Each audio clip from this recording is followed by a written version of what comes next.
All right, good morning, everyone. Welcome to our 2021 Fall Virtual Volunteer Fair. At popular demand and special requests from our volunteers, our members of the Master Naturalist program, you asked for a Fall Virtual Volunteer Fair this year, particularly for the hottest parts of the month, hottest parts of the year, to give you some virtual volunteer options for that time. When we planned this, little did we know we'd still be facing some COVID situations across our communities, which is the reason our whole virtual volunteer fair started to begin with. So coincidence maybe, but I'm happy that we have this virtual volunteer fair for this fall to help in either situation if it's in your community. We'd like to welcome you, our team of Judith Green. Say hi, Judith. Myself, Michelle Haggerty, and Mary Pearl-Moit are the team kind of leading you through this virtual volunteer fair today. With two-day event. Today, August 31st, we're launching the first day of our event today with a series of projects from across the state, virtual volunteer projects from across the state. Go to the next slide, please.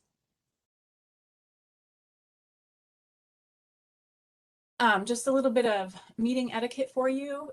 Reminder, as you've noticed when you came in, the videos have been turned off for both you as attendees and then our presenters up until the time that they present. And that's to help with bandwidth. And we typically have up to a couple thousand people on these events with us. So there's a reason for that to help preserve some of the bandwidth. And my goodness, how could we ever see 2,000 people at one time? We ask that you stay muted the whole time. Ask if you have questions for each of the presentations as they come up, ask them in the chat. Please use clear questions and try to refrain from acronyms when you're in the chat. Several acronyms mean different things, even though they may have the same letters and combinations. When you are in the chat, please select chat to everyone. And it's a little confusing because to everyone tends to be on the bottom of the list when you use that scroll down list in the to. So look for the everyone. If you don't see the everyone, just send us a note, send one of us a note, and we can get that fixed for you. Keep your chat related to the presentation or the topic of the presentation at the time. And just a reminder that we are recording this event and we will be posting the recording on our website with the virtual volunteer for files after the event processes and downloads. So hopefully tomorrow we'll have that up. We have a tight agenda today and we will be keeping to that. You're welcome to come in and out throughout the day as things interest you on the agenda. Just a note to prepare you now that we do anticipate the agenda running fast. So we have 10-minute presentations for each of our projects being presented today. That includes 10 minutes, that includes presentation time and question and answer time. And then you're welcome, as I mentioned, you're welcome to pop in throughout the day as the topics interest you. What will our presenters be sharing with you today?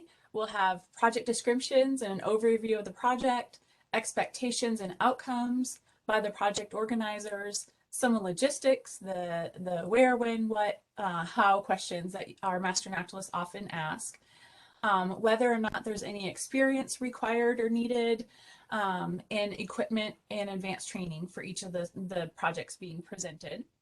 Also, we're sharing what's in it for you, the benefits for you, what are the outcomes for you as a Master Naturalist, what are you helping us accomplish?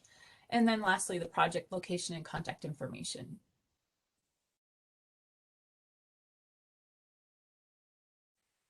Where can you get more information for today's virtual volunteer? All of the information for our virtual volunteer fair is posted on our website. The icon you see in the upper right corner of the presentation is the icon that's on our website. So if you look for that, all of the information about this virtual volunteer fair will be posted there, including the recording once it's processed and posted.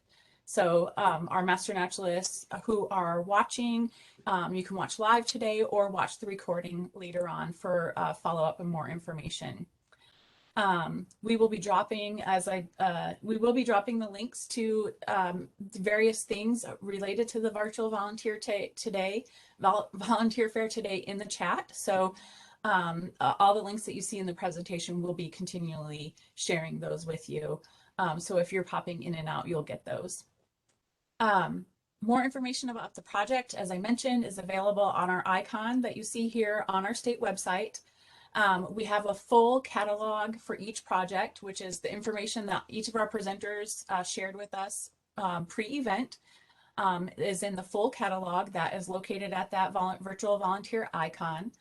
And then actually we don't have any that are not being presented through the volunteer fair this year, this event. So everything that is intended to be presented today and tomorrow is in that project catalog. How do you get it set up to volunteer? So each of our presentations today, each of the projects will have a SurveyMonkey link where it's a little survey where each of the presenters, you'll share your information, your contact information if you're interested in working on a specific project, and the presenters and project leads will reach out to you and either connect with you, gather a little bit more information, and select project assistance from there. Each of the project hosts, the people presenting today, will be sent the final survey, the collection of those interested on September 15th. And then, as I mentioned, they will each follow up with the volunteers or members that have signed up to assist with their project after that. Keep in mind that when we have this virtual volunteer fair, we typically have, some projects have hundreds of volunteers that sign up to assist them, and there's not always space for everyone. So keep that in mind too as you're registering for your session, for the projects that you're interested in. 2 minutes left. How to log hours today. We have a VMS quick guide for this event on our website at the virtual volunteer icon. We will be dropping, as I mentioned, the links in the chat. Because of you're able to pop in and out for each of the sessions today, you please track to the nearest quarter hour of the total amount of sessions that you view, and the maximum time to report is up to 2 hours for today's session.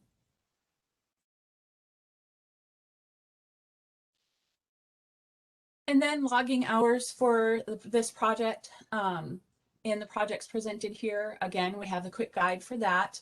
We will be dropping the links in the chat. And I won't go into detail about how to log your hours here, but the quick guide covers that in depth. And as master naturalists, you should be well versed in reporting your hours. So it's very similar to reporting to any other project that you report your service hours for. And then lastly, again, questions. Our project team is Judith. Judith will be our moderator and MC today. And then myself, Michelle Haggerty, and Mary Porrell Moit. We are the project team. If you have any additional questions that isn't covered or we haven't covered related to the virtual volunteer fair, please let us know. In addition to asking the presenters on each of their projects any additional questions that are related to their project as well.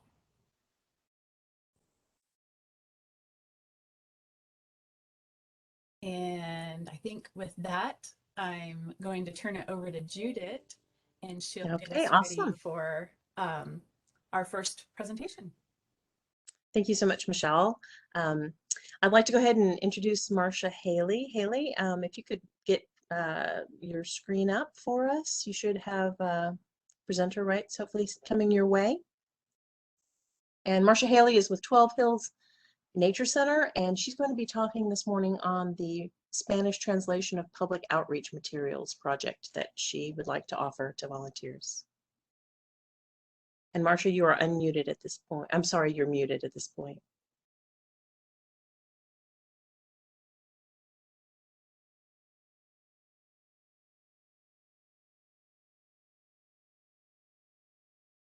Okay, we're seeing something come up. Just go ahead and put that maybe in slideshow. We're seeing your whole screen at this point. Yeah, I'm trying Okay. to. It should go there. Awesome. Looks great. All right, go ahead, and I will try to let you know when you have about 1 minute left. Okay, thank you. Hello, as Judith said, I'm Marcy Haley. I'm from the North Texas chapter of Master Naturalists. And my project is designed to expand our chapter's outreach to the Latinx community in Dallas by providing resources in Spanish as well as English. And we will be happy to share our translated resources with anyone that wants them and finds them relevant. I'm also the project manager for 12 Hills Nature Center. 12 Hills is a 5-acre nature center in the Oak Cliffs section of Dallas. And it's within a few blocks of 3 different schools. So we plan to have 12 Hills resources translated first and publicized to the nearby Latinx community. As events and needs come up throughout the chapter, we will send in more requests and expand to a wider area.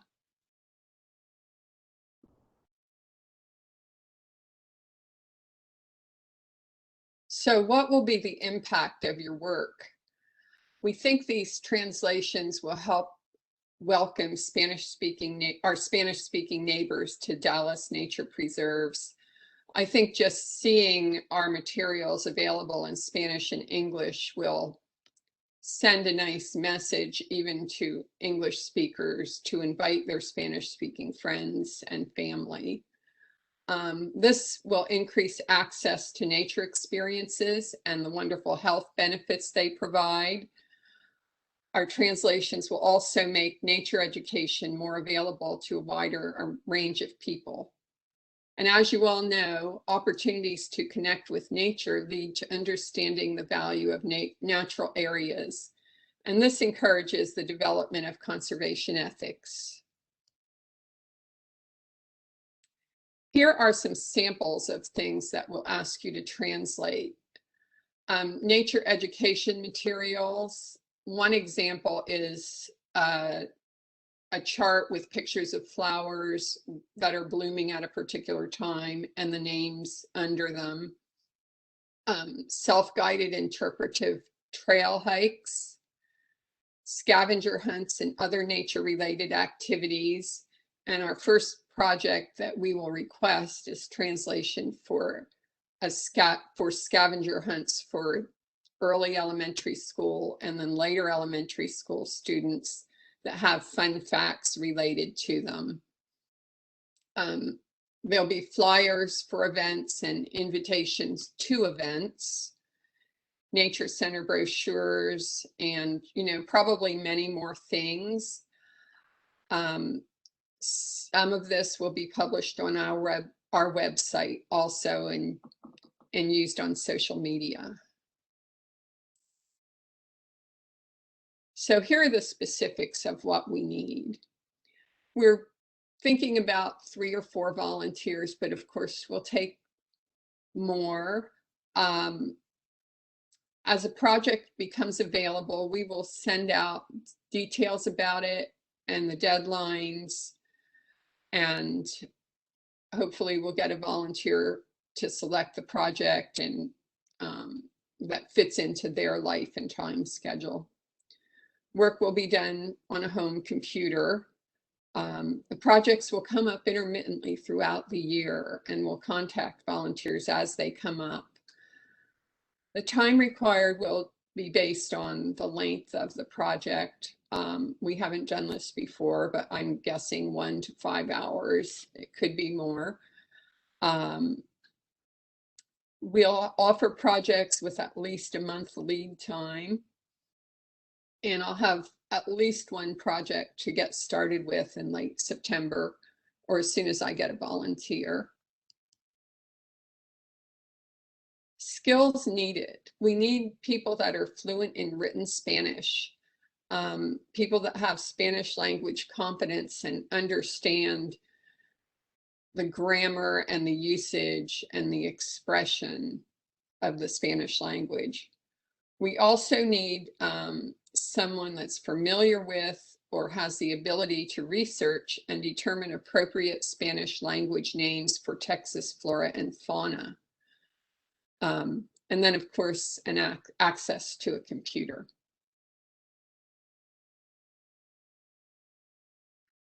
Your work will help our members of our Latinx community get more involved in nature activities, perhaps develop new nature-based interests, and even cultivate interest in becoming Texas Master Naturalists and teaching about nature and its value.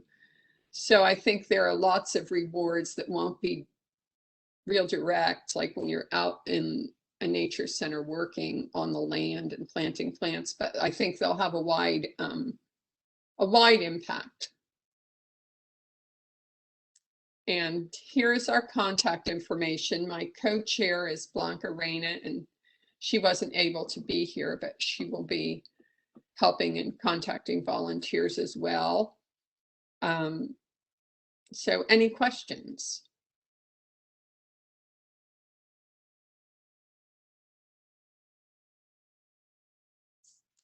For those of you out there, if you'd like to, I guess, unmute yourselves if you are able, go ahead and ask, or you can ask in the chat. Do we have any Yes, in Judith, particular? sorry. Okay. We do have, and our attendees are not able to unmute, but we Oh, okay. one question in the chat. We have an individual says that we have many in our chapter who are Spanish/Mexican that are excellent in this area, but is this limited to only the chapters designated in the description? And yes, currently the chapter designation and the description on the project catalog is the current limitation, is the translations will relate to the ecoregions of the 12 Hills Nature Center. So I kind of answered that one. Thank you. Absolutely. See, and I don't see any others at this point. So if you do have any questions, please put them in the chat for Marcy. Yeah.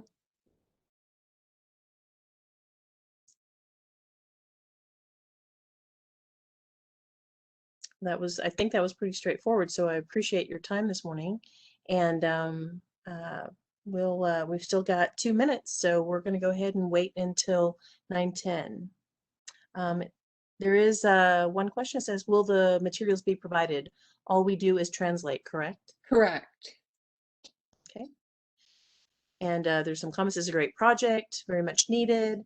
Let's see, actually didn't quite clearly indicate, can a member in another chapter volunteer online settings for other chapters? That may be something that Mary Pearl has to answer. And are there any Texas Master Naturalist trainees attending? And we all have Sorry, to the log questions are out. coming in pretty fast. Okay, yeah, they are coming in pretty fast. Let I me can answer grab. one of the questions that I hope we'll be answering throughout the day is that on the virtual volunteer fair catalog, we have created we have designated the ecoregions that those projects apply to, and then the chapters that service those ecoregions that have the ability to service that volunteer project.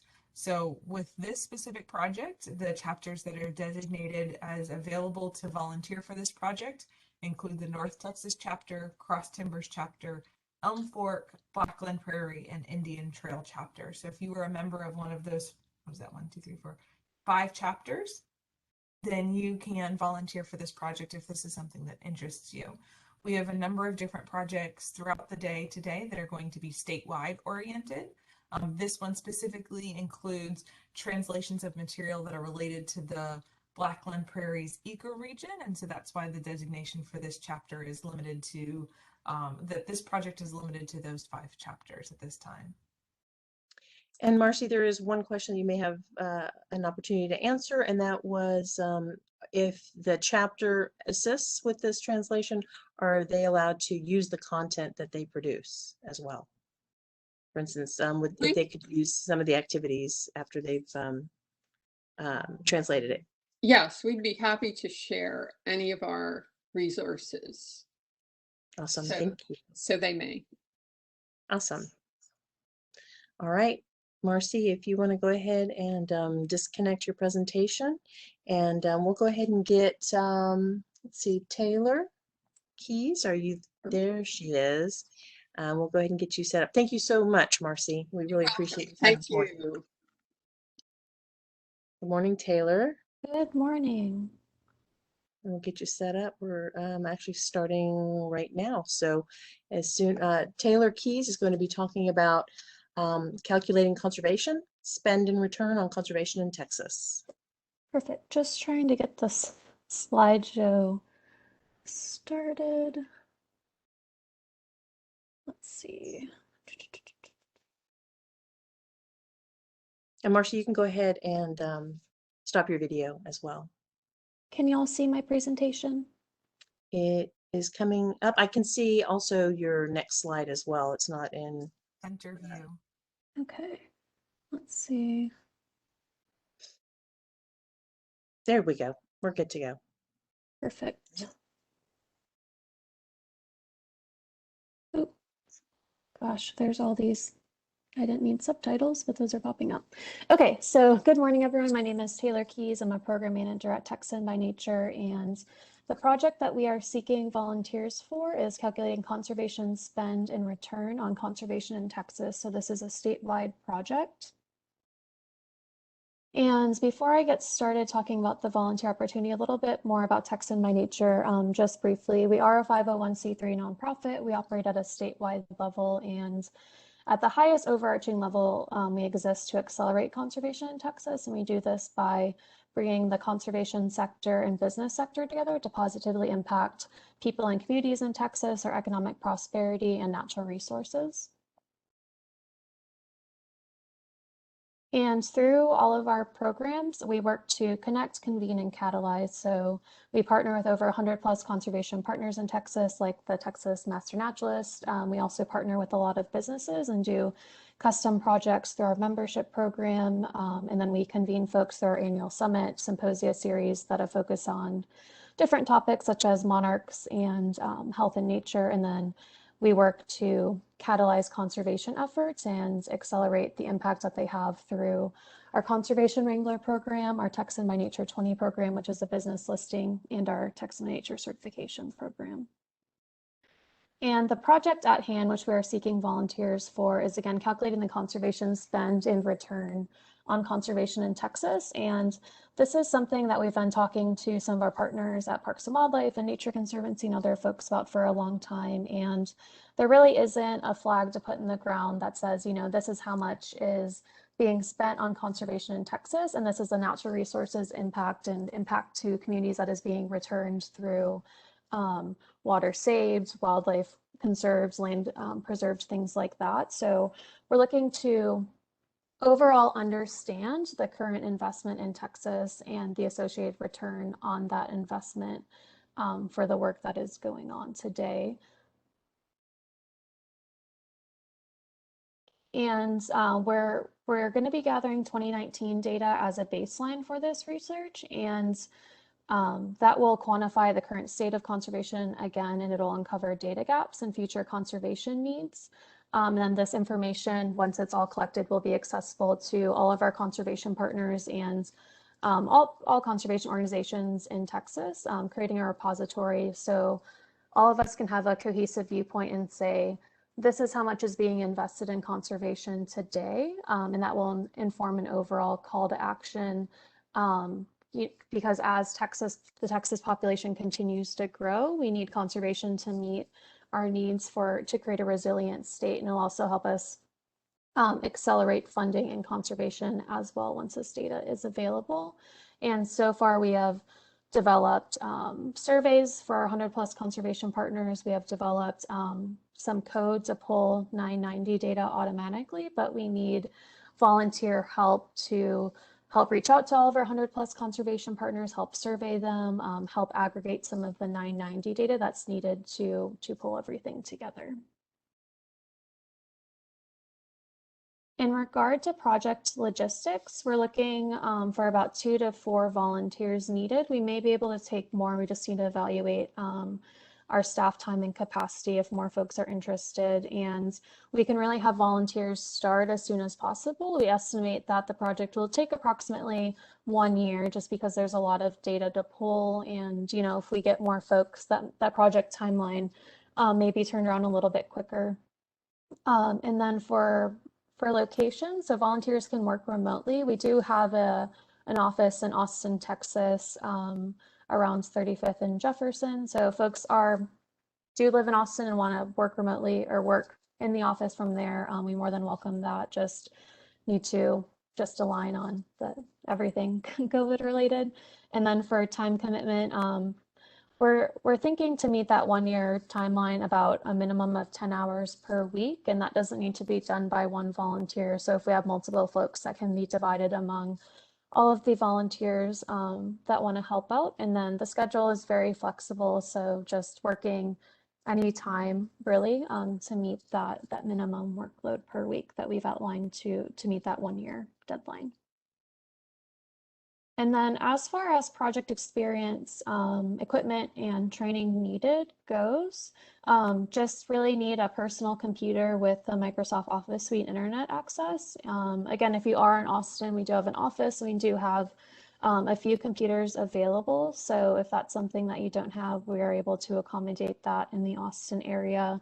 And then required experience is really just online research, communication skills. So we will likely have folks reaching out to our conservation partner network to get information from them. We do use the Google Suite, so experience with Google Docs and Google Sheets would be a big plus. And then the Microsoft Office Suite, specifically Outlook, to do email correspondence with the partner network. And then as far as training provided goes, we'll oversee the volunteers throughout the entire process. And we've created volunteer guides and templates for this project specifically. So we have step-by-step instructions for example, if you're looking at a 990, we need you to pull a specific number so we can run the code. All of that has been outlined with pictures and directions and things like that. And we have a survey and lots of other materials ready to go. So it will be a pretty easy process, and we won't be micromanaging. We'll just kind of let you take off with the project. And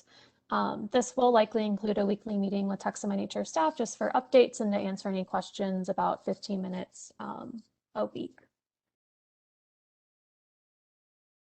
And then benefits for you.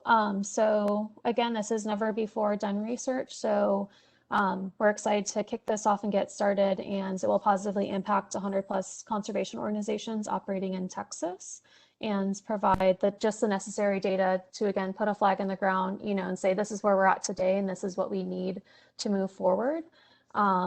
Texas Master Naturalists are a long valued partner of Texas by Nature with aligning values. We work with a lot of folks through different initiatives such as Lights Out Texas and other projects that y'all have likely heard of. And then just connecting with like-minded people. It's an opportunity to connect with lots of conservation organizations that operate across the state and learn more about what they're doing and how much they're investing in conservation and the impact that they're having in Texas. Also, opportunities to sit down on various Texas by Nature meetings if desired. So if we have meetings with partners or businesses, we're happy to keep the volunteers up to date on that if folks are wanting to join just to sit in and learn more. And then also opportunity to develop research skills, data collection, aggregation, reporting, and communication outreach. And then also we'd like to offer a comp summit ticket for our annual summit for every volunteer that works with the project, and that's in Dallas, Texas on November 3rd this year. And we'll have another one in 2022 as well if volunteers work into that time frame. And then here's contact info. So feel free to contact me at my personal email, taylor@texasbynature.org, or at our general email info@texasbynature.org. And that's pretty much all that I have. Well, thank you so much, Taylor. Unfortunately, we have run out of time, so we're not going to be able to ask any questions. But please ask your questions in the chat. And Taylor, if you're able to peek in and answer those, or we can try and answer them as best as we can as well. Perfect. Okay, thank you. Our next speaker is going to be Melissa Felty with Texas Parks and Wildlife, and she's going to be talking about aquatic videos and photos, a project that she has, and I see it up and running. So go ahead, take it away. I think it's actually Lindsay Rutherford. Oh, Lindsay, that's okay. Presenting Okay, for today. Lindsay Rutherford, then please take it away. We're not hearing you, Lindsay, so. Okay, Looks like can you hear me now, okay. everybody? Yes, yes, yes, yes. Okay, I shared it first and it made all my other stuff disappear. Okay, so my name is Lindsay Rutherford. I will actually be presenting this today instead of most. I am her intern for this summer. So we are running a project for the Texas Aquatic Science catalog of, and so basically what we want is a series of videos and photos to use in the text, because I am making like online little workbooks that the teachers can use. So basically what this is teachers may not have the confidence to teach the Texas Aquatic Science activities, because at the moment all we have is a black and white PDF that just lists the steps to do. So we were hoping that videos and photos would be able to help out the teachers to be able to fully understand what they're going to be teaching their students. So the way this works is the activity videos are going to be produced at home or a local natural area. And then we also would like to have high quality aquatic photos or have volunteers categorize photos from a little submission contest that we're going to be running that will start tomorrow. So the outcome of this project, we are hoping to get 64 videos. So that is one for each Texas Aquatic Science activity. The videos can range from 2 to 20 minutes long. It just depends on what the activity itself is. It could be something very quick, or it could be something that could take a little bit longer to demonstrate for a teacher. And then another outcome is we are hoping to get people to submit photos for use in my ebooks. And then we will also have volunteers categorize images from the submission contest that we're doing, so we can get them all collected and aggregated and then use them a little bit easier in the future. So for the videos, we are hoping to get 5 to 15 volunteers. These videos can be shot from home or in a local natural area. And of course, the availability will vary, based on your schedule. And then our time and commitment is flexible as well. Once we get our volunteers signed up, we will have a initial logistics meeting so we can kind of show everyone what we're expecting, go into more detail, and then we will also have a how-to meeting to kind of explain, more in detail what we need, kind of how we can get this done and collected easily. So as well as making videos, if it will be easier on our volunteers, if there's videos that are already made of the topics that we would like to be showing, so we can get permission to use those, that would also be a easy way to kind of bump up our catalog of videos without having to go through the process of making each individual one if there is something that covers it really well. So we're hoping volunteers can find videos like that and get permission for the Texas Parks and Wildlife Department to use them. The volunteers will need to do some background research on the activities that are going to be, the focus of the videos. So of course, time varies for filming and editing. It kind of depends on how confident people are in their ability to do so. So we're hoping to get all this done by March of 2022, so we can get the ebooks published and in the use of teachers fairly soon. So for the photos, we're going to be needing 2 to 5 volunteers for this. This can be done from home, and with the videos, the availability varies, and the time commitment is flexible as well. We're going to be having an initial logistics meeting, and it will start as late as January 2022, and we're hoping to have it completed by March 2022. So this QR code is the link to the form that we're going to be using to collect the photos that will be live tomorrow. So you can go ahead and take a look at that and see kind of what our rules are and what our categories are for these photos. So for the videos, aquatic science knowledge is preferred. If you have a newer cell phone with a camera that has a movie mode, in other words, if it can shoot high quality video, that's usually 1080p or 4K, depending on what kind of phone you have, and that's usually 30 to 60 frames per second. If you have an underwater or waterproof case or phone, that would be recommended because a lot of these videos are going to be taking place in and around water because it's Texas Aquatic Science. And if you have video editing software, that will be a plus. So that can be apps on your phone, tablet, and then you can also find applications on computers as well. And if it's needed, we can do a how-to video to kind of show people basically how to, kind of get some files together and get a little video together. For photos, we're going to be needing you to have a Google email because we're going to be doing this through Google Drive. So we're going to have all of our photos uploaded onto there, and then we can have our volunteers move them around into different folders. And a newer cell phone or camera would also be nice so we can get some high quality photos so we can have them blown up onto our ebooks. And then, of course, an underwater or waterproof camera is recommended because some videos or photos can be taken underwater of like fish and aquatic habitats or things like that. And so why it would benefit you. So these 64 lessons will help teachers and educators be confident in teaching the Texas Aquatic Science curriculum. And it will also provide images for teachers and educators.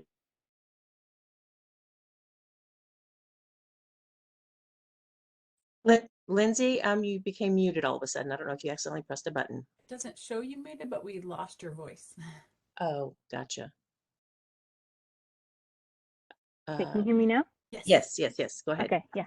All right, I'm just going to restart on this page. I'm not sure where I got muted. So why is this project needed? So there's 64 lessons to help teachers and educators become confident in teaching the TAS curriculum. It will provide images for teachers and educators so they can view the content they are teaching, as well as show students that instead of just kind of reading them from a book. What's in it for you as a volunteer? You will be a role model for teachers and educators. You can acquire new technology skills. You can learn the Texas Aquatic Science activities. You will get a special thanks on the Texas Parks and Wildlife Department platforms, and you will also qualify for Texas Water Specialist Hours. So how are the volunteers helping us? As in Melissa Felty, she is one person and she is in charge of 3 statewide programs, so she would appreciate any and all help that she could get with this project.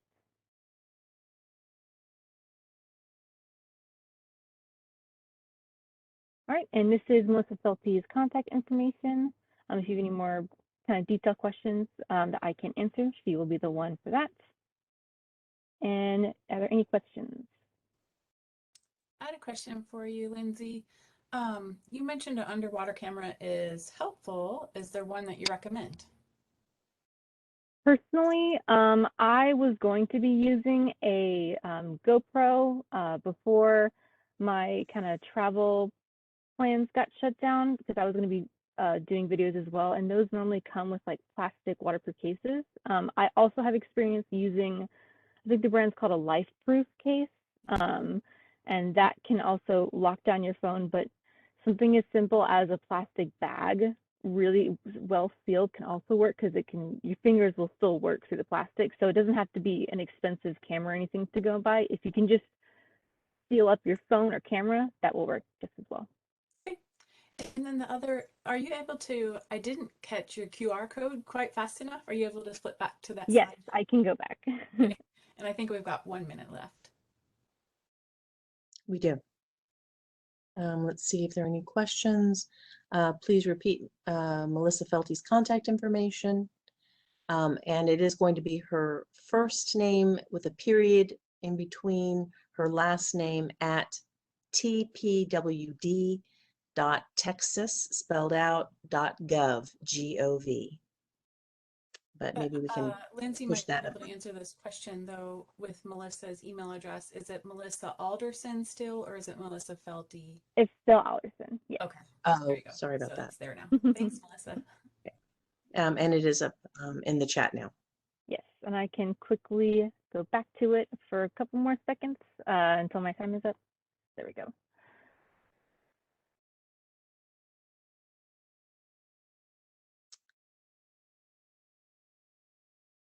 And I don't see any other questions at this time. So thank you so much, Lindsay, for presenting on this. And if you want to peek in the chat to see if there are any questions that you can answer, in case some pop up here in a little bit, if you're able to stay. Right now we are actually going to break and allow everybody to go stand up, have coffee, do whatever it is you need to, and we will be back at 9:50.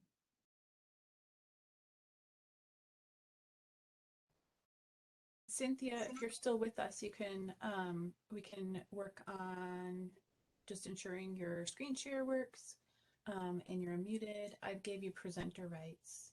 Okay. Try that. Can you see me? Yeah. Yes, you can. Hey, it Looking worked beautiful. today. Okay. Should I bring Really my staying on you. my slide presentation up? Yeah. Okay. Yeah, let's go ahead and try it.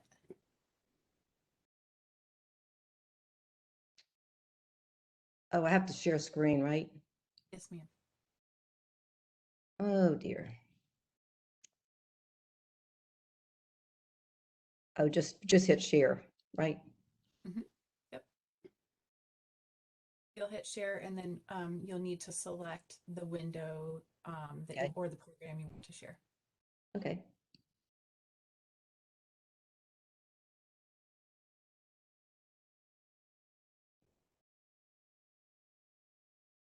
Can you see it? Not yet. Oh, okay. So I'm all set. Oh, no, I don't see it yet. Oh.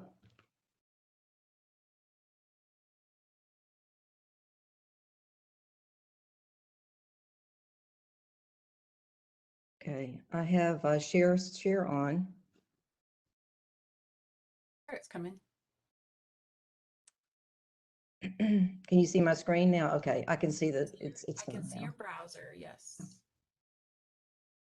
Okay. Oh, and now I see your whole. Perfect. Okay, I just have to get back to the first and I should be good to go. Yeah. Perfect. Wow, this was seamless today. I lost some Glad to do sleep the tech worrying checks. about this. Recently, is it not at the beginning?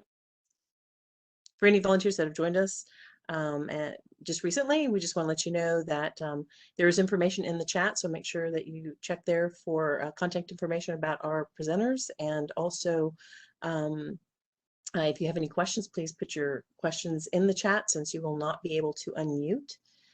And we will be getting started here in about a little less than a minute, but I can go ahead and actually introduce, well, I'll wait just a few more seconds just to make sure.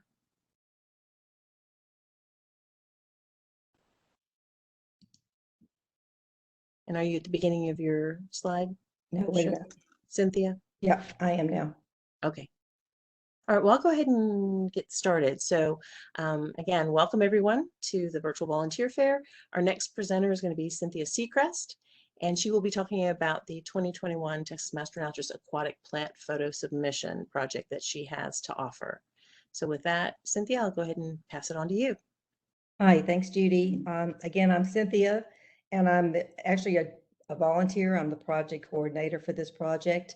Brittany Chesser, who is now manning the chat box, will be answering all your questions. So please, as we go through the presentation, submit your questions and she'll be answering them. This project is partnered with Texas A&M AgriLife Extension. Brittany is the Aquatic Vegetation Management Program Specialist, and she, of course, initiated this project and masterminded it. I'm just the volunteer working with her on this. This is a really simple project. All you have to do is submit photos of obligate wetland plants. And let me define those for you. An obligate wetland plant is a plant that almost always occurs in wetlands. So there's a multiplicity of plants that you can take pictures of. This is a really great project. We need a lot more volunteers.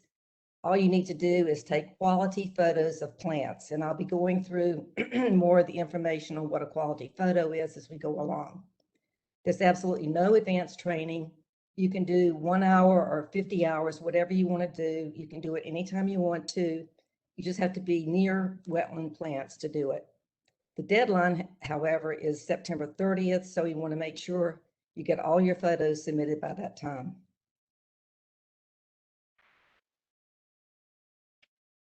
So far, we've had this much submission for this contest. We'd like to have a lot more. That's why we're redoing and refreshing this project. So far, we only have 11 observers. As I said, we need as many as we can. We have 263 observations, as this screen describes, 96 species, and 64 people are identifiers.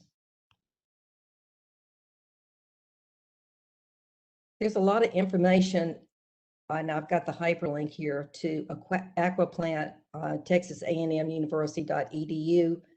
This is full of the information that I'm just going to give a brief survey of. But aquatic plants in general are classified according to their growth types. First of all, there's algae or plankton. We're just briefly going to say what plankton are. They're microscopic plants and animals. They form the basis of the food chain, very important, but really impossible to take pictures of without a microscope. And algae, which are submerged plants. We have floating plants, submerged plants, and emergent plants. We're going to quickly go through those particular things. On the right hand of the screen, this is what you get with the Aquaplant website. And this is the information you can get in detail from that website. So be sure and visit it. Here's some pictures of algae, and on the left and in the middle, this is string algae.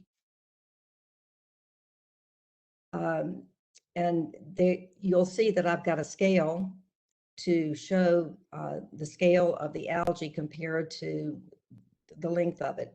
It's really important in at least one of your photos to have a scale item. On the far right, it looks like a plant, but this is actually a type of macro algae or chara. Floating plants are just as they described. They float in the water and they move with the currents. They usually have tiny roots that extend below the plant. And here it's really important, as you see, you look at the picture on the right, you have no idea what the scale of the plant is. But if you look on the left, you see the quarter, and you'll see that many of these tiny little plants would fit across the quarter. This is actually duckweed or limna, and it's one of the smaller of the floating plants. And then floating plants can be really big, like water lotus. A submerged plant is just what it says. This is a plant that's mostly all below water. It's attached to the substrate. That could be a rock or just the ground. And these plants are usually very flexible and go back and forth into the water. It's really hard to take pictures of submerged plants. You almost need a glass bottom boat or a specialized camera. But we do need a lot of pictures of submerged plants because this is where we lack them in our database. So I want to urge you to be challenged and take some pictures of submerged plants. We'll go into more detail about how to do that later. An emergent plant is just what it sounds like. This is a plant that emerges out of water, and the plant parts are usually stiff. On the left is a picture of an iris, and this is a pretty good picture. It shows the flower or the inflorescence, but you'll notice there's some glare, and that's hard to get rid of. You need better light than this picture was taken in. And on the right is a picture of bog smartweed, sorry. To take quality photos, it's really quite simple. You just need a camera, and I have an iPhone, an Android, or just a single lens reflex camera works great. You do need a scale item. This can be a ruler, a coin, or if you're out in the field and you have nothing, you can use your finger or your hand or a person standing up. So at least one of your pictures should have a scale item in the picture so that we have a reference point. As in all pictures, you want a good background and lighting. Especially important is to try to reduce the glare when you're taking pictures of plants that are in water. A good background, of course, so that the plant will show up. And the lighting is best if it's not glary. That is, it's best to take pictures early in the morning or later in the afternoon when you've got softer light. And if, of course, you're taking a picture of a plant that's submerged, you want to remove it from the water and float it on a whiteboard or a shallow pan. We'll go through some photo tips. I'll give you some examples of some good and bad pictures. First, you want to get close to the plant and let the object fill the frame. Here's a pretty good picture. There's some glare in it, but you can really see you've got a good background of the dark water. This is a picture of some water poppy leaves. And this is a emergent plant. And you can see the detail of the leaves, so that's a pretty good picture of the plant. This is another floating plant. This is a picture of pennywort. We've taken the plant out of water and we've floated it on a whiteboard. And you'll see these tiny little rootlets that are underneath the plant. You can't see them usually when it's floating in water, so it's important to take the plant out of the water and also have a guide. Here we've got a ruler to show you the size of the rootlets and also the leaves.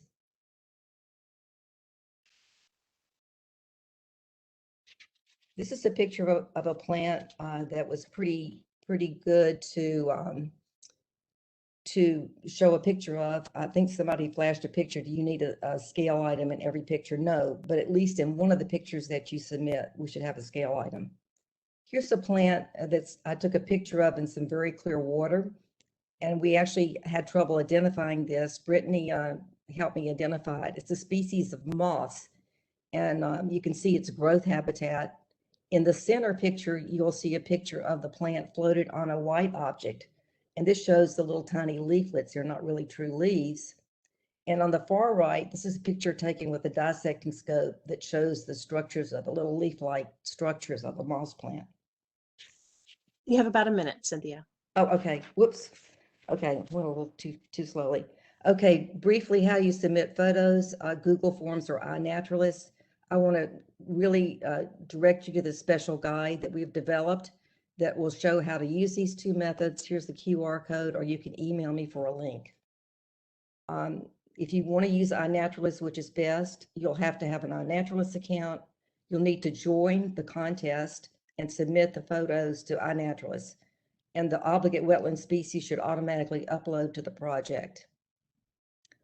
Briefly, iNaturalist likes high quality data for submerged plants. Here's some examples of misidentification by iNaturalist for plants.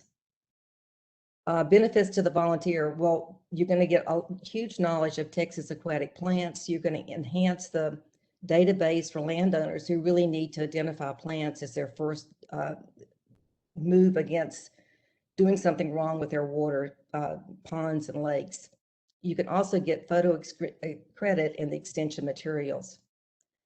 You'll be able to learn about iNaturalist. You can, there are wonderful prizes. There are books for the chapter with the most submissions. The 3 people with the highest number of good quality photo submissions and species will get a canvas photo. You can increase your knowledge, and most of all, it's fun and challenging. And as I said briefly, this is the first step in any management program for landowners. So you're going to be helping them determine if their aquatic species are non-native or invasive, and give them the guide to the most best uses of pesticides or whatever they need to control invasives. Here's the contact information. I'm sorry I had to rush through the last part. Hopefully you'll volunteer, and thank you so much for your time. And as I said, we need as many volunteers as possible. Thank you so much. Thank you so much, Cynthia. And Brittany's been in the chat answering all the questions, so and providing a lot of good links. So again, thank you for presenting so well. And even though you had to speed it up at the end, everything was great. Thank you. Thank you. Bye-bye. Bye-bye.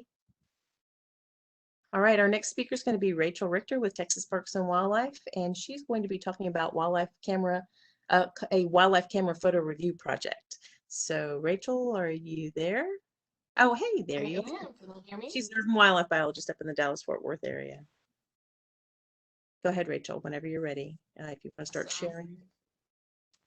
Thank you, It's Judith. coming up. It's coming up, it looks like.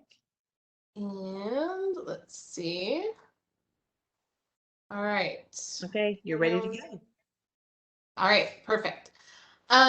Okay, so as Judith said, I am an urban wildlife biologist in the Dallas-Fort Worth area for Texas Parks and Wildlife. My name is Rachel Richter, and I'm here to talk to y'all today about a project that I just started working on this year that I could use some help with.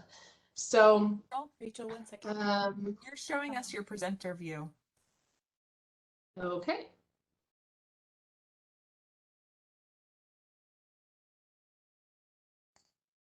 Thank you, ma'am. Better? Perfect. Perfect. Okay, good. So, the project is part of the urban wildlife. I don't know why it just did that. Okay, the project is part of the Urban Wildlife Information Network, which is an international research project that was started by the Urban Wildlife Institute at the Lincoln Park Zoo in Chicago. And right now there's about 35 cities across the US and Canada that participate in this project. And the idea is to monitor wildlife along the urban to rural gradient. So you can see this map on the picture here is our transect that I have set up in Fort Worth. And it starts just south of downtown and extends way out to like the Springtown area. So that using the 199 corridor as the transect. And we monitor wildlife using game cameras 4 times a year.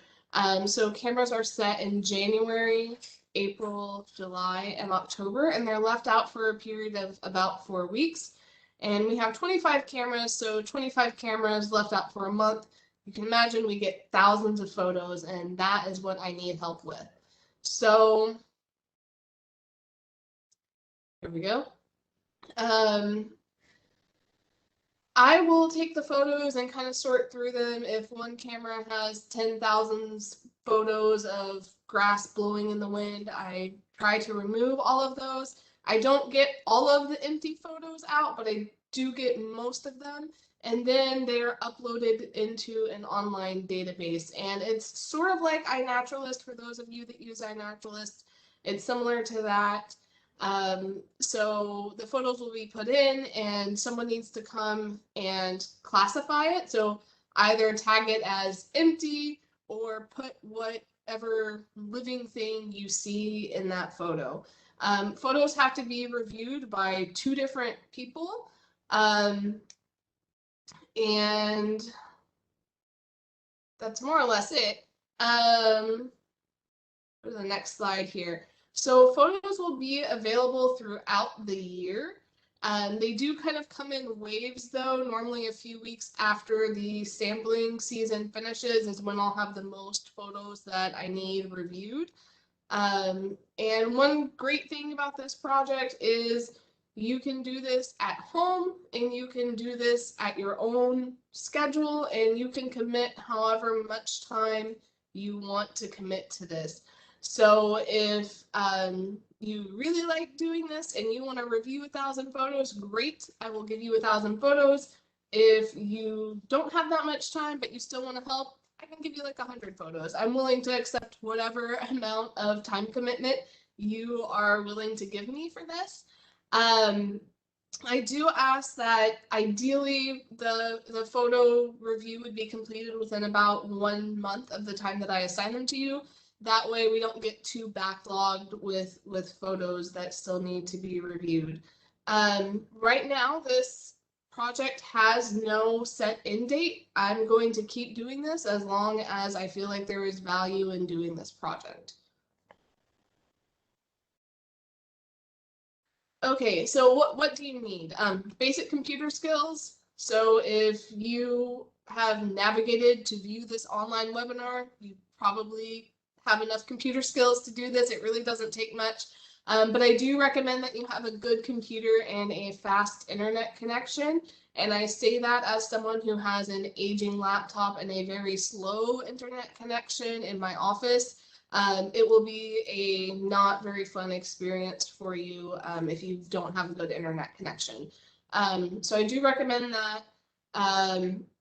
You have to have a Gmail account. The UN database is hosted by Google, so you access the database using a Gmail account. And so all I need to know is your email address, and then I can set you up and you'll be able to log in with your standard Google account credentials. And then it is also helpful to have knowledge of mammals that are common to north central Texas. This usually isn't that difficult because the majority of the species that we see is the stuff that's really common that you're going to see anywhere. So stuff like raccoons, possums, white-tailed deer. I'm confident that most of y'all, that all of y'all can identify that type of stuff. We do occasionally get a surprise. This photo here is of an eastern spotted skunk, which is a rare species, and this photo was actually taken at the camera in downtown Fort Worth, if y'all can believe that, which was very surprising. And this species does not typically like to be around people. This is just a couple of screenshots from the database to give you an idea what it looks like. It's not super high tech, but it gets the job done. And you have the option to tag photos individually. And here you see you can put the species, the number of individuals. Some species ask for like details. So something like a white-tailed deer, it will ask you if there are antlers or if there are not antlers. PowerPoint has a mind of its own today. Sorry, y'all. And let's see. You can also it also has a batch tagging feature, which is great if you're seeing a lot of photos that are empty or a lot of photos of the same species, like a lot of raccoon photos, because you can just load more photos and then tag them all at once, and that can be a really big time saver. So what is the benefit of this project? Well, you are helping us improve our understanding of urban wildlife. The Urban Wildlife Information Network is the largest urban wildlife project in the world. There's never been anything done like this before. And what's really great and what makes it so unique is that data is shared among all of the participating communities. And so the data that we collect in Fort Worth can be used by any researcher that is part of the network. And because we have cities in different parts of the world, all using the same research design, we can make direct comparisons that we would not be able to make otherwise. So for example, we can say, how do the coyotes in Fort Worth compare to the coyotes in Los Angeles? Or what level of impervious cover do we notice certain species start to disappear? And all of this information can help fuel scientific research projects. There's already been a lot of great research that's come out of this. And ultimately, all of this can help us improve our management practices for wildlife in urban areas. You have less than a minute, Rachel. All right. Well, here's my contact information. And I don't think that I have any time for any questions, but I will hang around and check in the chat. Awesome. Thank you so much. I appreciate it. It's always fun to look at pictures, especially some of the one deer jumping. At first, I had to take a double take. It looked like a kangaroo at first. Yes. Like, we have kangaroos in Texas, or do we? And special ranch, maybe. But anyway, thanks, Rachel. Thank you. Okay, so our next speaker is going to be Tammy Johnson with Texas A&M AgriLife Research, the Department of Rangeland, Wildlife and Fisheries Management. And if you can, Tammy, go ahead. You should have your speaker rights coming your way. So I see it coming up, and there it is.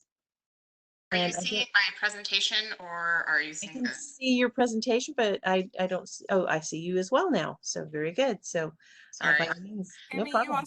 Tammy, you also have gray boxes in the middle of your screen. So if you'll move the chat and videos to your other screen. Thank you, ma'am. Is it clear now? Yes, Yes. ma'am. Perfect. Okay, excellent.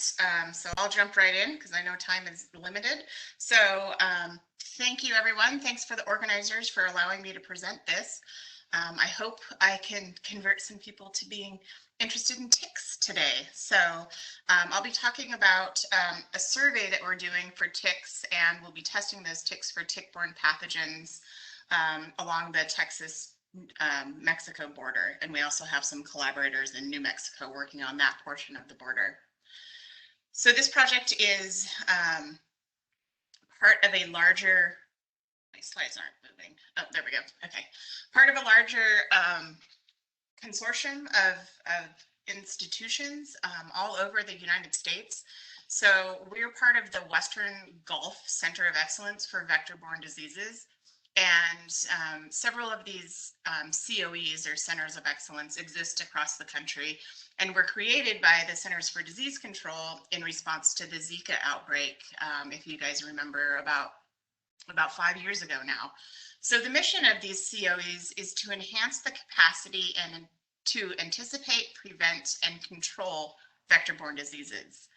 And each of these COEs is made up of a team of extremely diverse researchers, including in our team are a bunch of vector-borne disease experts. We also have vector biologists and vector control experts.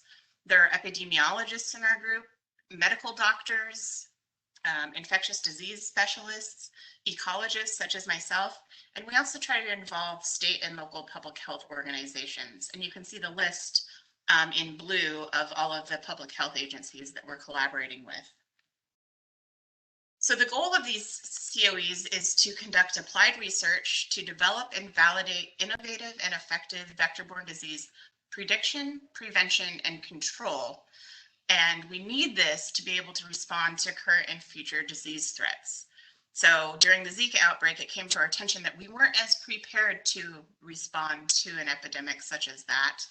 And I think we can all agree that perhaps we weren't prepared to deal with the corona pandemic either. So preparation and the ability to respond to these kind of events is really key. And in order to do that, we need to know what's going on the ground. So we're working to train the next generation of public health entomologists so they can respond to these types of outbreaks. And then finally, we're working to strengthen effective collaborations within our group as well as across academia and public health organizations at the state, local, and federal levels. So just very briefly on ticks and tick-borne diseases. So ticks are arthropods. They don't jump or fly. There are 3 stages, life stages of ticks. So we have larvae. Can you guys see my pointer if I use it? Yes, ma'am. We sure Yes. can. Okay, so this is a picture of a dime in the upper right-hand corner, and this is all to scale. So these are the actual sizes of these ticks in relation to the size of a dime. So we have larval ticks, which are baby ticks. They have 6 legs and are tiny. People often refer to these as seed ticks. And then we have the next stage, which are nymphs, which are kind of like teenage ticks. And they have 8 legs, and then so do the adults. The adults all have 8 legs. So if you're collecting something and it's not tiny, tiny, tiny, and has 6 legs, it's not a tick. So the best way to protect yourself from ticks and tick-borne diseases is by using personal protective equipment, including repellents, wearing the right type of clothing, tucking your pants into your socks, because ticks can be encountered in a variety of habitats. They can be in forests and grasslands and shrublands. And then these two graphs on the bottom are showing essentially what the risk of tick-borne diseases is like across the United States. And you'll see that Texas it's not the lightest shaded state. We actually fall within this 3rd category of the number of cases reported. And then this bar graph is just showing that tick-borne diseases are increasing annually, and they have been for the last 20 years or so. So this is a really important problem that I hope a lot of people want to think about. Come on. PowerPoint is being slow today.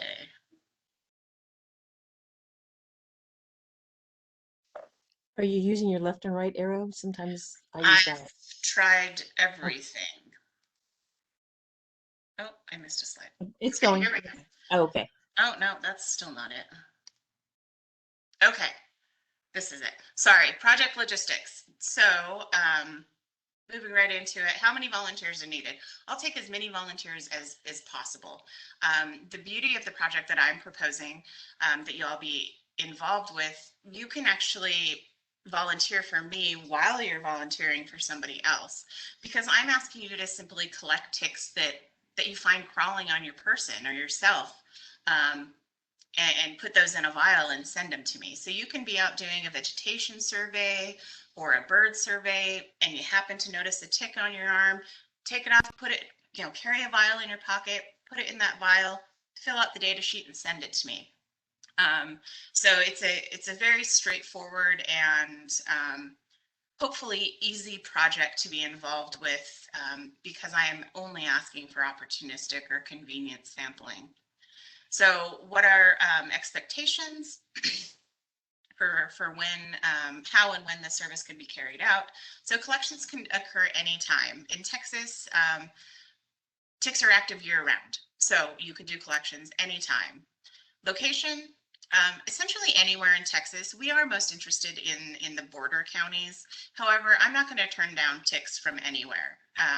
So if you don't live in a border county, don't worry about it. You can still help me out on this project. Just be able to record where you collected that tick. And again, you can work on this project whenever. You can do it, even if you're just out recreating or working on your property. Anytime you're outdoors, you're at risk for encountering ticks. And so again, the time commitment is completely up to you, as much or as little time as you would like to dedicate this. Tammy, you have 2 minutes. Okay. So you don't need any experience. We'll send you everything you need. We'll send you all the directions. We'll send you a very straightforward data sheet to fill out that's color-coded with vials. And then we'll also send you prepaid mailers, so you can just pop them in the mail and send them back to us.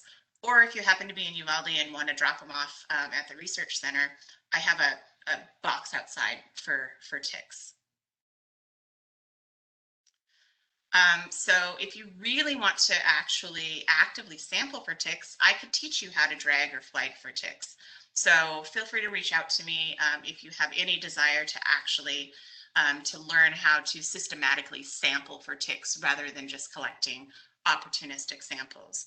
So there's tick flagging and dragging, which are 2 popular methods to collect ticks. And I just wanted to show this video right quick. So on this white surface on the bottom left of your screen, all these dots are actually larval ticks. So they're seed ticks. So I just wanted to show you how small. Oh no, I crashed. Oh, I really crashed.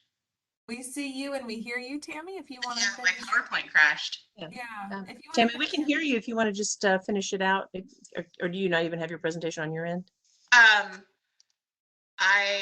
have it. We can see you. Okay, let's see. Right.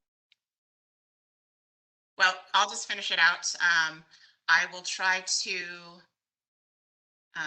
get it back up while I'm talking, but so benefits for you, you're participating in some very important research, an important survey while you're doing everyday activities. So nothing special about going out and collecting ticks for me. The data that you collect will help us better understand the risk of tick-borne diseases in Texas, as well as the distribution of ticks in Texas. So I will try to get my contact information up on the last slide, whether or not it's going to let me. Do you guys see at least my contact? We can see it. If you would also just put your contact information in the chat as well, although it is, I believe, in there, and it's on all of the presenters' information is in the guide that we sent out to everyone as well. So they should. Absolutely. Sorry, Sorry no that I worries. crashed. No worries. That's no problem. I appreciate you presenting on your project. Ticks are definitely, there's plenty of them out there in Texas. So we would, I'm sure there's plenty of volunteers that would love to send them in. So again, Excellent. thank Yeah, I you so appreciate all much. the help. And again, I apologize, but thank you all No for worries. listening to me. Okay, well, thank you, Tammy. Our next presenter is going to be JC Tosh with Texas A&M Forest Service. And it's the project is the Nature Challenge project. Hi, JC. Hi, can you hear See me? you.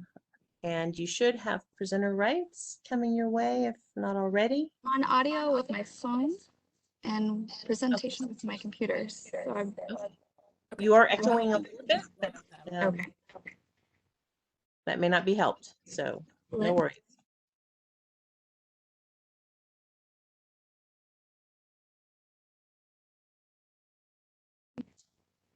Okay.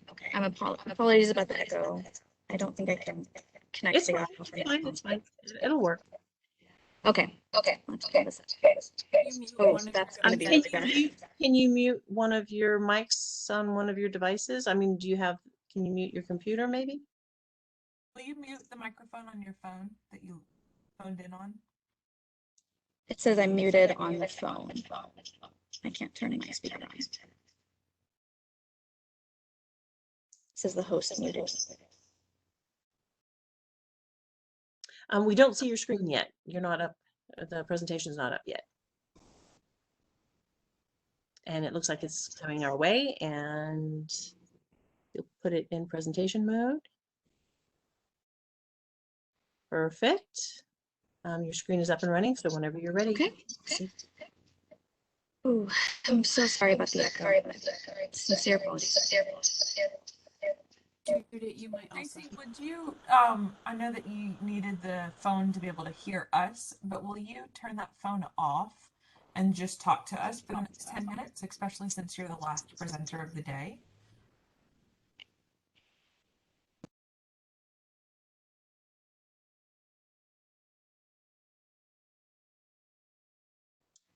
Okay. Much better. Can you hear me? Yes, ma'am. We I sure can't hear can. anything from the audio on the computer, so I'm just gonna talk and hope for the best here. This project is Nature Challenge. It's formerly Texas Nature Challenge. It was a program that operated several years ago in various regions of the state. And we are getting a new face. It's going to be a virtual project. Let's see if this can go forward. So revising that model a little bit, no longer be regional folks that are in charge of these projects and maintaining a very hands-on system. Now we're all going all online and using some of our state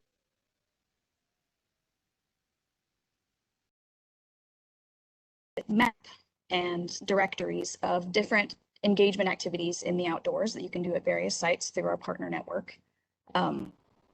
Visit the site, naturechallenge.tamu.edu. It's in its beta version right now.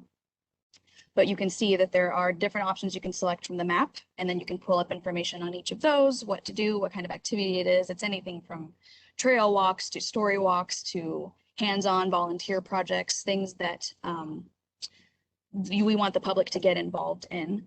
And the kind of volunteering that I'm looking for today is folks that can help me populate this map in this directory with opportunities out in the real world of things that people can do. So not only can we give them ideas of where to go, but also what to do when they get there. So that would be anything from activities in our state parks to nature centers and zoos and all of our various partners throughout the network that we already have. A pretty simple process to propose these challenges. We use ArcGIS and Survey 123. You come up with a challenge or you work with a partner to develop or put something online that's already an existing activity, for example.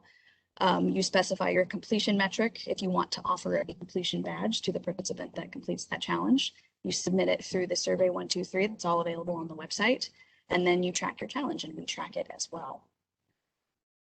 We use Survey 123 again. It's available on your phone, on a tablet, on the computer. It's very accessible, lots of different features there, and we can do some geo-specific challenges as you do it on your phone. You can go out to wherever the trail starts, drop a pin, and then enter the information for the challenge or the activity you'd like the public to do at that site. There's so many different kinds of things. And the kind of participation that we're looking for is anything and everything. The site is not restrictive. It is for every age group, the full range of the Texas population. Could be early elementary all the way up until projects for seniors or even veterans. And public, when they're accessing the site and the directories and map, they can filter for their specific audience needs or the type of ecosystem that they're looking for and find a challenge that's built for them. There's no experience needed. There is some training available that I can offer. Most of the resources that you would need are already on the site. And if you do need any additional resources to be able to participate in these projects, I'm always available, and we can get you connected with some of the Nature Challenge providers throughout the state. Again, it's very flexible because this is done mostly online. You can participate just by uploading challenges. You don't even necessarily have to maintain them, or you can work with our various providers out there and help them create challenges for their site and manage those challenges, such as making a story walk for a trail, and then every once in a while going out and making sure that those resources are still available and the signs are still up and all of that. So for the public, how it works: to find a challenge, they visit the site, they can view the map to find place-based challenges, they can view the directories to find virtual or at-home things to do, and then there are anywhere challenges that are designed to be done anywhere outside in the state. And this is starting as a Texas project. The beta version right now is for Texas, but this is going to be a nationwide project. So if you have ideas for challenges in other states, if you're on vacation and you happen to think that this is a great opportunity and you want to turn it into a challenge in Colorado or California, wherever you may be, you can do that as well. And we will have representatives and Nature Challenge administrators in each of the 50 states. The public then gets to earn badges for completing those challenges, and that's where the real value comes in for this network. So not only are we putting these kinds of options out there, we are also able to gather information on who is participating, if they enjoyed the challenge, if it was difficult, or all of those details, as well as some voluntary demographic information that we've, as of yet, not been able to collect. Evaluating these types of programs has been very difficult in the past with all these various types of challenges. I mean, it really could be anything: trash cleanups, volunteer projects you want them to do. We have some folks down in Coastal Bend that want to do beach cleanup days, and you can sign up for those through Nature Challenge. Health-related challenges for specific audiences, city-based nature challenges, those are not exclusive. We can help promote those existing city nature challenges as well, and then things for folks to do at home. And like I said, lots of different audiences, could be families and little kids, classroom teachers, specific things to take their students out to, trainings for teachers, even things for other adults. And then one of the groups that I really want to focus on as well is our senior population, because they are traditionally left out of these kinds of offerings, and I think we should remedy that. Making a successful challenge is really very simple. It can be anything, whatever you have in mind that would get people engaged in the outdoors. Draw on things that we already have or that we already do, worksheets, activities, things we've done in the past. Keep the COVID conscious things in mind. So maybe challenges that are not so hands-on or require direct human interaction, just so people have options if they would like to participate by themselves or at a distance. And then design something for a variety of audiences so that we can connect with as many Texans as possible. Again, that badge system, that incentive system for the public, that's their in. And then this is the value for us, is the tracking of the participants, the public dashboard that we can all access, all the information that's gathered through the site. And then if you are a Nature Challenge provider and you have your own profile set up on this 2.0 version that is launching next year, you have your own dashboard that you'll have access to that gives you metrics on how many people participated in your challenge, specifically who participated, all of those kinds of details that we've are now starting to collect. The site is 100% free to use. It is free marketing and promotion for all of our partners out there. We can gather that data. It's an awesome collaborative tool that helps us connect with the network and see what others have going on elsewhere. And it really is no extra work if we rely and then draw on resources that we already have. Right now, we are in our beta mode, like I mentioned, but we are developing through next year, and Nature Challenge 2.0. The full website with the suite of tools, as well as the profile management login systems, will be available next year. So right now we're kind of on the ground floor, and that's why we're starting to draw in volunteers now to help us build the network, so that when the platform launches, or the 2.0 platform launches, we can have a good base of challenges that are already built to the public. If you need more information, feel free to contact me or Sarah Coles with Texas Children in Nature Network. And if there are any questions, I'll leave it at that, and anybody can feel free to hop in. If you would like to even start today proposing challenges or reviewing the map and seeing what exists already to get your ideas flowing, you can visit naturechallenge.tamu.edu. And these are the links to the proposal series to put your badges up there. All right, well, So I have no audio. I can't hear anything. I'm so sorry. thank you. I might have to connect again through the phone, and I can mute myself here. Well, JC, that was awesome. Although she can't hear me, but this is definitely a project that helps to connect a lot of our families back to nature, especially young people who are more disconnected these days more than ever. So this is definitely an important project as well, like all of the other ones. So with that, I will pass it on over to Mary Pearl, and she'll conclude and wrap up for today, I believe. Yeah, thank you so much.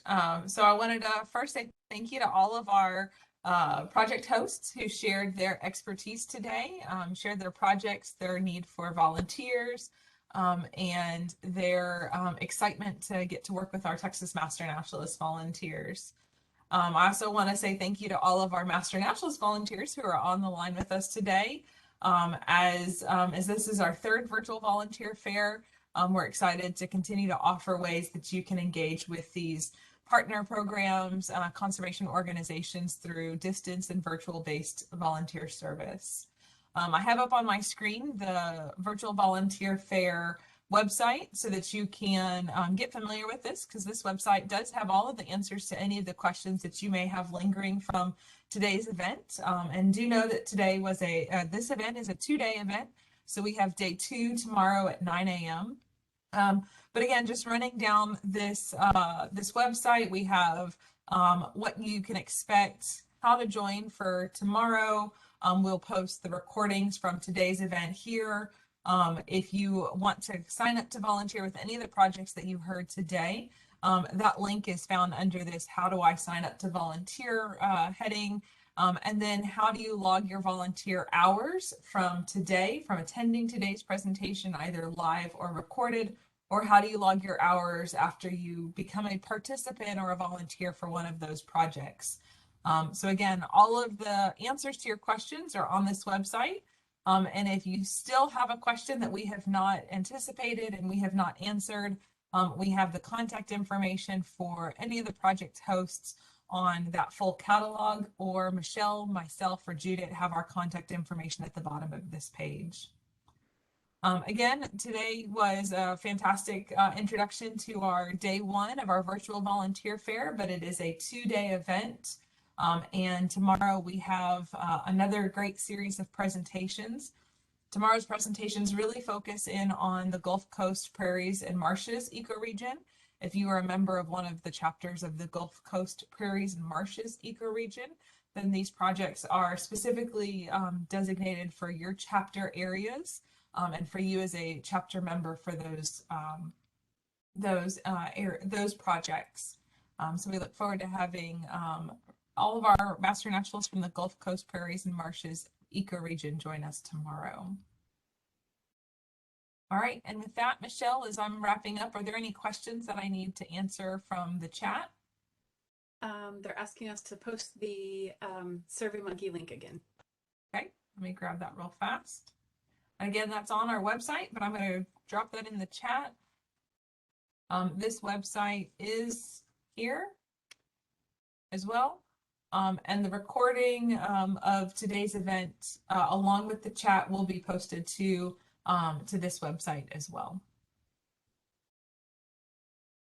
And then lastly, JC mentioned she got her audio working and asked if there are any questions. I didn't see any additional ones, I don't believe, unless I missed it. So one question, JC, that I saw was if the Nature Challenge website integrates with the iNaturalist app. And I'm not positive on that I thought one. she was answering that. I think that was her answer to another Okay. question. That nature challenges can utilize iNaturalist and be cross promoted then, Okay. which is cool that you can do that. But I don't think there are any others. So there's a tomorrow. question tomorrow about tomorrow. The projects presented tomorrow all happen and focus on that ecoregion. And it did not appear there were any projects that, it appeared that there were most applicable to those chapters mentioned for that ecoregion.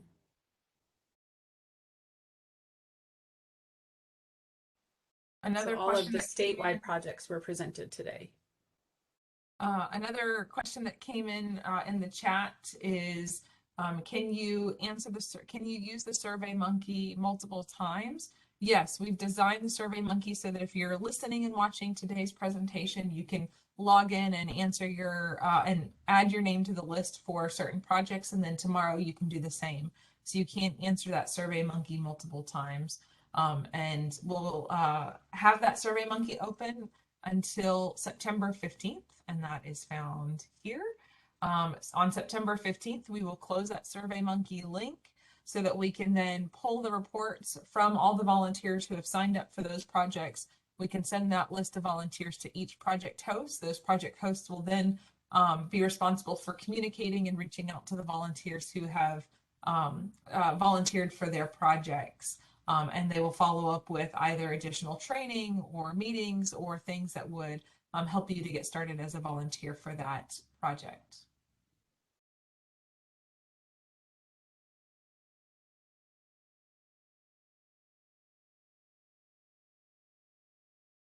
All right, and if you're from the Gulf Coast Prairies and Marshes ecoregion and you want to join us tomorrow, that registration link is here on the website. Again, the full project catalog is here, and that full project catalog has not only the agenda, but all of the contact information, the chapters designation, ecoregion designation for each of our projects that we've talked about, plus some more information that those project hosts have provided. This I think it's 27-page guide is a fantastic resource for answering hopefully all of your questions.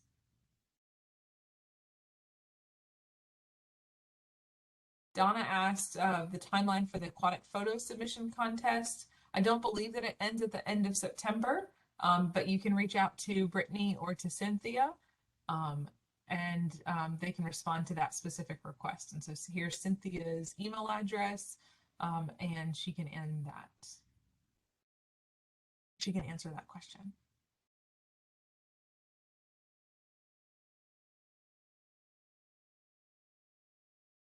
All right, well, thank you all so much again for joining us for our virtual volunteer fair fall 2021 edition. This is our third virtual volunteer fair in the last 2 years, and it's been a great opportunity to again connect you with our conservation partners program organizations that are from around the state that are still looking for volunteers and looking for ways to creatively engage volunteers in a distance or virtual based manner. Thank you guys so much, and we will see you tomorrow.